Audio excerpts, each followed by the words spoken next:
ሰላም ተመልካቾቼ ዛሬ ይዤላችሁ የቀረብኩት የኔ ምርጥ 10 የህንድ የፍቅር ፊልሞችን ነው። እነዚህ ፊልሞች ፍቅር ምን ያህል ጥልቅ እንደሆነ በውስጡ ምን ያህል ፈተናዎች እንዳሉ የሚያሳዩ ናቸው። የዚህ ቻናል ቤተሰብ ያልሆናችሁ ሰብስክራይብ በማድረግ ቤተሰቡን እንላለን። አብራችሁን ቆዩ። በአስረኛነት ላይ የተቀመጠው በ2018 ለተመልካቾች የደረሰው ማንማርዛያን የተሰኘው ፊልም ሲሆን የአማርኛ ቀጥተኛ ፍቺው የልብ ፍላጎት ይሰኛል። በፊልሙ ላይ ታፕሴ ፓኑ፣ አብሼክ በቻን፣ ቪኪ ኮሻል ድንቅ የሆነ የትወና ብቃታቸውን አሳይተውበታል። ፊልሙ ሩሚ የምትባል ወጣት የፍቅር ህይወት ላይ ያተኩራል። ሩሚ ዘመናዊ ነችና ነጻ አስተሳሰብ ያላት ሴት ነች። ሩሚ ቪኪ ከሚባል ሰው ጋር ኃይለኛ የፍቅር ግንኙነት ላይ ያለች ሲሆን ቪኪ ህይወቱን በሙሉ በመዝናናት በነጻነት መኖር የሚፈልግ ሰው ነው። በዚህ ባህሪው ምክንያት በቪኪ ላይ የወደፊት የትዳር ህይወቷ ላይ እርግጠኛ እንዳትሆን አድርጓታል። ሩቢ ከቤተሰቦቿ የመጣውን የአግቢ ጥያቄዎች ጫና ተቀብላ በለንደን ላይ ተቀጥሮ የሚሰራውን ሮቢ ወደ ህይወቷ ታስገባዋለች። ከዚህ በኋላ የሚፈጠረው ለእናንተ እንድታዩት ተውኩላችሁ። ፊልሙ በዘመናዊነት ውስጥ ያለን የፍቅር ውስብስብነት የሚያሳይ ድንቅ ተደርጎ የተሰራ ፊልም ነው። እንዲሁም ፊልሙ ካለቀ በኋላ ራሳችንን እንድንመረምርና እንድንመለከት ፍቅር በሁሉም መልኩ የሚለዋወጥ የተለያየና የሚያምር ስሜት እንደሆነ እንድናውቅ መልእክት ይሰጠናል። በ9ኛነት ላይ የተቀመጠው በ2018 የተለቀቀው ዳህዳክ የተባለው ፊልም ሲሆን የአማርኛ ቀጥተኛ ፍቺው የልብ ምት ይሰኛል። የፊልሙ ታሪክ የሚያጠነጥነው ማዱካር እና ፓርታቪ የተባሉ የወጣቶች ፍቅር ላይ ነው። እነዚህ ፍቅረኛሞች የተለያየ ኑሮ ደረጃ ላይ ያሉ ናቸው። በዚህ የተነሳ ከቤተሰባቸውና ከማህበረሰቡ ከፍተኛ ተግዳሮቶች ይገጥሟቸዋል። ማዱካር ከዝቅተኛ ጎሳ የተገኘ ልጅ ሲሆን ፓርታቪ ደግሞ ከሀብታምና የፖለቲከኛ ልጅ ነች። ይህ የኑሮ መራራቅ ፍቅራቸው ላይ የሚፈጥረው ተጽዕኖ ከድንቅ የታሪክ መዋቅር ጋር ያስቀያል። ይህ ፊልም ከዚህ በፊት በማልያለም ቋንቋ የተሰራው ሳይራት ፊልም ሪሜክ ሲሆን የጃንቪ ካፖር የመጀመሪያ ፊልም ስራ ድንቅ ብቃት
ይህን የፍቅር ህመሙን እንዲያሸንፍ ትረዳዋለች። ይህ ፊልም ፍቅር ምን ያህል ውስብስብ እንደሆነ፣ ጓደኝነት ምን ያህል ትልቅ ቦታ እንዳለውና አንዳንድ ጊዜ ፍቅር ብቻውን በቂ እንዳልሆነ ያሳያል።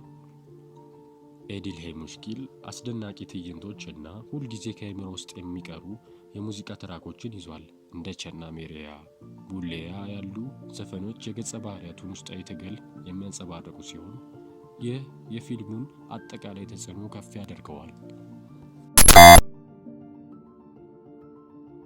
አምስተኛ ላይ የተቀመጠው እንደ አውሮፓውያን አቆጣጠር በ2022 ለህዝብ የደረሰው ሲታራ አመን የተሰኘው ፊልም ሲሆን ፊልሙ በ19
በአንደኛነት ያስቀመጥኩት በ2016 የወጣውን ሰላም ቴሪ ከሰም ሲሆን የአማርኛ ቀጥተኛ ፍቺው በስምሽ እምላለሁ ውዴ ይሰኛል። የፊልሙ ታሪክ የሚያጠነጥነው ሳሩ እና ኢንደር የተባሉ ሁለት የተለያዩ ስብዕና ያላቸው ሰዎች ላይ ያተኩራል። ሳሩ ጥብቅ የሚባል ቤተሰብ ያላት ልጅ ናት። ኢንደር ደግሞ ዱርዬ የሚባል ሰው ነው። ሁለቱ በአንድ ህንጻ ውስጥ ይኖራሉ። አንድ ቀን ሳሩና ኢንደር በሊፍት ውስጥ ተጠምደው ይገናኛሉ። ይህ አጭር ግንኙነት ቀስ በቀስ ወደ ተደጋጋሚ እይታዎች ይቀየራል። ነገር ግን በአንድ አሳፋሪ ስህተት ሳሩ በኢንደር ክፍል ውስጥ ገብታ አባቷ ይመለከታታል። አባቷም ከሷ ጋር ይቆራረጣል። ከዚህ በኋላ የሚፈጠረውን ለእናንተ እንድታዩት ተወኩላችሁ። በአጭሩ ፊልሙ ስለ እውነተኛ ፍቅር መስዋዕትነትና ማህበራዊ እንቅፋቶች ፍቅርን እንዴት ሊፈትኑ እንደሚችሉ የሚያሳይ ልብ የሚነካ ታሪክ ነው። በአጭሩ ፊልሙ ስለ እውነተኛ ፍቅር መስዋዕትነትና ማህበራዊ እንቅፋቶች ፍቅርን እንዴት ሊፈትኑ እንደሚችሉ የሚያሳይ ልብ የሚነካ ታሪክ ነው። እንግዲህ ተመልካቾቼ እነዚህን ፊልሞች አይታችሁ እንደምትዝናኑባቸው ተስፋ አድርጋለሁ። ፊልሞቹን ለማግኘት ከላይ ባስቀምጥኩላችሁ የቴሌግራም ቻናል ማግኘት ትችላላችሁ። የትኛው ፊልም አይታችሁ የተዝናናችሁበትም ኮሜንት ላይ ጻፉልኝ። በሌላ ቪዲዮ እስከምንገናኝ ቸር ያቆየን።